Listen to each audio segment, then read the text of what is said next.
Jeremiah chapter 29, verse 13. You will seek me and find me when you seek me with all your heart. Magandang araw po mga kapatid. Ang tatalakayin po natin ngayong araw sa ating daily devotion ay ang Seek Me with All Your Heart. Ang una ko pong natutunan sa katuruan ni Pastor Russell ngayong araw is searching is the first step to intimacy. So, when we search for God, we also give up our idols. Kagaya po ng mga nangyari sa tao sa Jeremiah na kung sino-sino po yung kanilang ina-idolize tsaka yung ginagawa po nilang Diyos-Diyosan, which is mali po. So, searching is the first step to intimacy.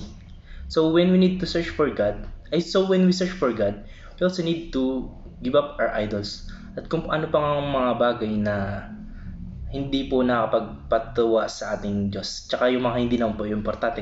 Kagaya po ng bisyo, tsaka yung mga kinakamalingan natin, tsaka yung mga bagay pang alam nating mari sa sarili natin.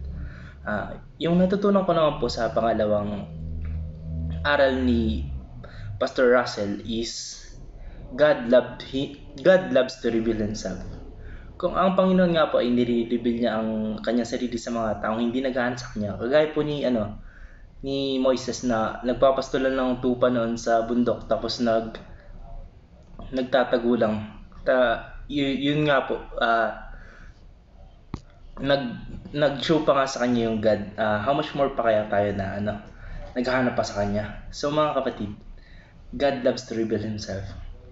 Ang natutunan ko naman po sa pangatlong katuruan ni Pastor Russell Ocampo na God rewards those who seek Him is yung Diyos po natin ay nagbibigay ng gantimpala sa mga naghahanap sa Kanya. He blesses the ones who seek Him. Kagaya po ng sabi sa talatang Hebrews chapter 11 verse 6. Kung hindi tayo sumasampalataya sa Diyos, hindi natin siya mabibigyang kaluguran. Sapagkat ang sino mang lumalapit sa Diyos ay dapat sumasampalatayang may Diyos na nagbibigay ng gantimpala sa mga nananalig sa Kanya. So mga kapatid, let's search for God with all our heart. And we need to pursue intimacy with God. But before that, we need to act according to God's revelation.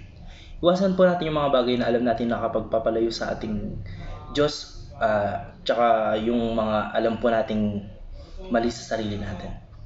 Yun lang po. Maraming salamat and God bless. Amen.